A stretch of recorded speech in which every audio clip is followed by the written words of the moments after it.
Catherine Crier, the youngest elected state judge in Texas history. She has also covered national and international affairs on CNN, ABC News, Fox News, and Court TV.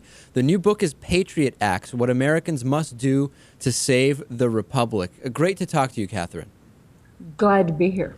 So you go into a lot of interesting issues in the book, and it's very interesting because I think the American right, the Republican Party, has kind of co-opted patriotism for themselves, much the same way that they've kind of co-opted supporting the Constitution, another topic we're talking about on the show today. And you argue that actually a lot of the legislation that has been pushed by the American right doesn't fall under what you would consider to be patriotic. Am I right about that? You're absolutely right. In fact, one of the sort of gurus that I quote is Frederick Hayek, who is a conservative economist that the right loves. Reagan, Maggie Thatcher held him up, and he wrote an article in 1960 about why I'm not a conservative. And in it, he denounces the fact that conservatives often will support their politicians who are elected and subvert the Constitution and the rules as long as their guys are in office.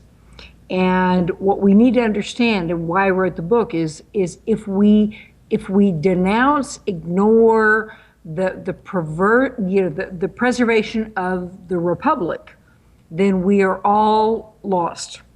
So first comes the republic, the constitutional system the founders gave us. Secondarily becomes our ideology. Well, I think it's interesting. You almost said the word that this has been perverted in a certain sense. And when we look at, so many conservatives like to talk about Adam Smith and capitalism and free enterprise. And there really seems, if you actually look at a lot of what Adam Smith wrote, there's this disconnect now between how a corporation does and how consumers and the individual customers of that particular corporation do. That my view is Adam Smith would not agree that that's a good thing. Am I off on that? Not at all. I spent a lot of time talking about the origins of capitalism, and I wrote a piece for Huffington Post. People should check it out, called "Capitalists of America Unite: Why Adam Smith Would Be Marching Today." And Adam Smith wrote his tenets of capitalism to protest the marriage of big government and big business in Europe, in England. And what he said over and over again is the only way to have this broad economic opportunity, to have the capitalist system he envisioned, was to corral the concentration of wealth and power at the very top in private enterprise. And the only entity big enough to corral that was government, the people's government. So regulation is not off the boards when we're talking about capitalism.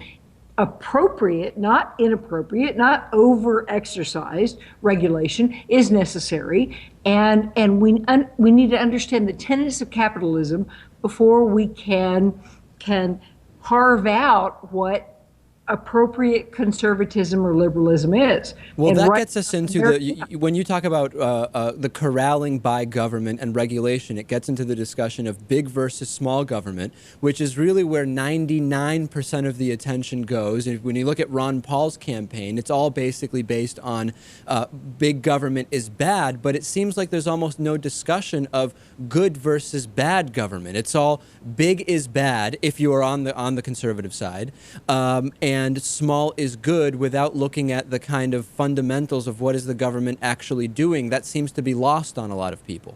Yeah, and what people don't realize is that if you go back to the father of American conservatism, and that was Alexander Hamilton, first thing he did as Secretary of the Treasury was demand a federal deficit. He demanded the Supreme Court interpret the Constitution as granting more power to the federal government. He wanted this strong federal government that could marry with the big corporatists on the private enterprise side and create this dynamic economic powerhouse that could compete with Europe.